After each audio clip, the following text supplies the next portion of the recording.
हम लोगों ने पिछले वीडियो में स्ट्रक्ट के बारे में देखा था, तो आज की इस वीडियो में हम लोग यूनियंस के बारे में सीखने वाला है।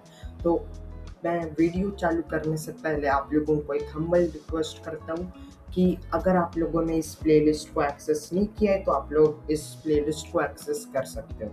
तो मैं यहाँ पे अपने VS कोड में जाऊँगा और मैं यहाँ पे आप लोगों को एक बात बताना चाहता हूँ। अगर मैंने यहाँ पे एक स्ट्रक्ट बनाया और इनमें सारे वेरिएबल्स डाले, स्ट्रिंग, नेम, मैंने हेल्थ वाला एक वेरिएबल बनाया, फिर स्पीड, तो ये सब मेमोरीज लेते हैं। मतलब ये तीनों के तीनों जो वेरिएबल्स हैं वो मेमोरी लेते हैं। पर यूनियन में ये केस अलग है। मैं यहाँ पे रो 10 बनाऊंगा, रो 10.cpp, रो 10.cpp। उप्स, मैंने गलती कर दी। और मैं यहाँ पे लिखूंगा हैश इंक्लूड iostream, फिर यूजिंग नेम स्पेस std, फिर मेन लगाऊंगा और यहाँ पे लिखूंगा रिटर्न 0। अभी मैं यहाँ पे एक यूनियन बनाना चाहता हूँ, तो मैं यहाँ पे लिखूंगा, मैं फंक्शन के बाहर लिखूंगा यूनियन। मैं मान लो सैलरी लिखना चाहता हूँ, ठीक है, सैलरी। और इसमें मैं सारा हाँ, तो मैं इसमें सारा समझ लो मनी पर आवर या फिर सैलरी पर अंडरस्कोर आर, ठीक है। मैंने ये बनाया, ठीक है। इंट लिखूंगा, डबल लिखूंगा। फिर मैं यहाँ पे एक वेरिएबल बनाऊंगा और यहाँ पे एक और बनाना चाहता हूँ मैं, और लास्ट में सेमीकोलन भी लगता है। तो मैंने यहाँ पे एक और वेरिएबल बनाऊंगा, डबल या फिर इंट ही लेता हूँ। फिर मैं यहाँ पे लिखूंगा इंट सैलरी पर अंडरस्कोर मंथ मैं यहाँ पे लिखना चाहता हूँ। तो मैंने यहाँ पे एक दो वेरिएबल्स बनाए। अभी स्ट्रक्ट में क्या होगा, मैं यहाँ पे एक यूनियन बनाऊंगा। तो मैं यहाँ पे लिखूंगा सैलरी, ठीक है, सैलरी रोहन, ठीक है। मैंने एक ये बनाया वेरिएबल। तो मैं यहाँ पे ऐसा लिख सकता हूँ, सैलरी रोहन डॉट सैलरी पर आर। अगर मैंने ऐसा लिखा, फिर मैं यहाँ पे लिखूंगा, मान लो पर आर का 2,000 रुपये कमाता है, ठीक है। तो मैं इसे प्रिंट करना चाहता हूँ, see out the salary of Rohan, salary पर आर लिखता हूँ सिंपली, ठीक है, पर आर। तो मैं यहाँ पे लिखना चाहता हूँ, मान लो हैंडल भी यहाँ पे डाल देता हूँ।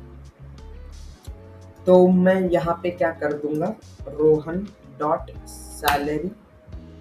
सैलरी पर आर यहाँ पे लिखना चाहता हूँ, पर आवर एंड। तो मैं यहाँ पे इसकी सैलरी प्रिंट करूँगा। तो यहाँ पे 2000 यहाँ पे आना चाहिए, मैं इसे नीचे कर दूंगा। The salary per hour 2000। पर अगर मैं यहाँ पे इसकी जो मंथली सैलरी है वो प्रिंट करना चाहता हूँ, पर मंथ, ठीक है, पर मंथ मैं यहाँ पे लिखूंगा। तो मैं यहाँ पे लिखूंगा मंथ, ठीक है। मैंने यहाँ पे पर मंथ भी लिखा और मैं वेरिएबल को डिक्लेयर भी करना चाहता हूँ। तो सैलरी पर मंथ में लिखूंगा यहाँ पे, मैंने पूरा ही हटा दिया। मंथ भी मान लो ये 20,000 कमाता है, ठीक है, मान लो। मैंने कुछ कैलकुलेशन किया नहीं है, इसलिए मैं बस अप्रोक्स का ले रहा हूँ। तो मान लो 50,000 ही डाल देता हूँ, ठीक है, थोड़ा सा ज़्यादा ही कम हो गया, तो 50,000 डाल लिया। तो क्या आएगा आपके हिसाब से? तो आप लोग देख सकते हो इसका सैलरी 50,000 रुपये, 50,000 आ गया।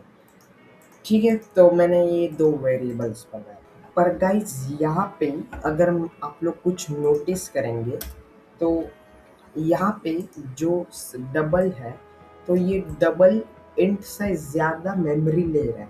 ठीक है, तो यूनियन क्या करता है, जिसका जो वेरिएबल का हाईएस्ट, जो हम जो वेरिएबल सबसे हाईएस्ट मेमोरी लेगा, तो उस जो हम लोगों ने ये बनाया यूनियन सैलरी, उस जो यूनियन है उसका हाईएस्ट जो स्टोरेज होगा वो उतना ही होगा जो उसका हाईएस्ट है। जैसे इस केस में इन दोनों में से हाईएस्ट डबल है, इसलिए ये ओवरराइट नहीं कर पा रहा है।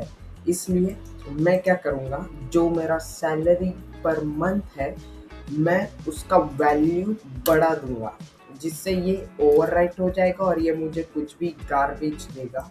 तो मैं इसे कंट्रोल सेव करूँगा, क्योंकि मैंने ये जो नंबर लिखा है वो जो इस यूनियन का जो हाईएस्ट क्या हाईएस्ट स्टोरेज है उससे ज़्यादा मेमोरी लेगा, तो ये ओवरराइट हो जाएगा। अगर मैं इसे कंट्रोल सेव करूँगा, रन कोड, तो ये मुझे कुछ भी गार्बेज वैल्यू देगा। इसलिए आप लोग याद रखें, ये देख सकते हो इसने गार्बेज वैल्यू दे दी है पूरी, तो ये पूरा डिस्टर्ब कर रहा है अपने प्रोग्राम को। और ये तो यूनियन में यही डिफरेंस है कि आप लोग कौन सी भी एक ही वैल्यू का यूज़ कर सकते हो। और जैसे अगर मैं यहाँ पे मान लो इसका स्टोरेज है 8 और इसका स्टोरेज है 4, तो ये जो डबल है, तो ये यूनियन का सबसे हाईएस्ट जो स्टोरेज होगा, वो मतलब कितना वो स्टोर कर सकता है, जो हम लोगों का यूनियन है वो कितना मैक्सिमम स्टोर कर सकता है वैल्यूज़ को, तो इसका मैक्सिमम 8 ही होगा। ठीक है, और ये दोनों ऐड नहीं होंगे मेमोरी पर। स्ट्रक्ट में क्या केस है, अगर मैं स्ट्रक्ट के इसमें जाऊंगा, तो ये जो सारे वेरिएबल्स हैं हम लोग उसे प्रिंट कर सकते हैं, हम लोग उसे यूज़ कर सकते हैं, क्योंकि जो स्ट्रक्ट है वो जितना चाहे उतना मेमोरी ले सकता है। अगर ये स्ट्रिंग का जो स्टोरेज होगा मान लो 16, और मान लो इसका होगा डबल का 8 और इंट का 4, तो ये सारे ऐड हो जाएंगे जो मेमोरीज है इसके। पर यूनियन में वो केस नहीं है, यूनियन में सबसे हाईएस्ट ही उसका स्टोरेज होगा, इसलिए ये सैलरी पर मंथ को ये स्टोर नहीं कर पा रहा है, क्योंकि ये 8 बाइट से ज़्यादा हो जाएगा। तो इसने सारा गार्बेज वैल्यू लौटा दिया है। इसमें कौन सा एरर है, इसमें भी कुछ एरर नहीं है। तो आप आई होप आप लोग यूनियन के बारे में समझ गए होंगे। यूनियन कैसे अलग है आप लोगों को पता चल गया होगा, यूनियन कैसे अलग है स्ट्रक्ट के स्ट्रक्ट से अगर हम लोग कंपेयर करेंगे तो आई होप आप लोग यूनियन के बारे में समझ गए होंगे। तो अगले वीडियो में हम लोग इनम्स के बारे में पढ़ेंगे। और अगर आप लोगों ने इस चैनल को सब्सक्राइब नहीं किया है तो आप लोग इस चैनल को सब्सक्राइब कर सकते हो। और अगर आप लोगों ने इस प्लेलिस्ट को एक्सेस नहीं किया है तो आप लोग इस एक्सेस कर सकते हो इस प्लेलिस्ट को यहाँ पे क्लिक करके, और यहाँ पे क्लिक करके आप लोग बुक मार्क कर सकते हो। So thanks for watching, love you all, bye bye.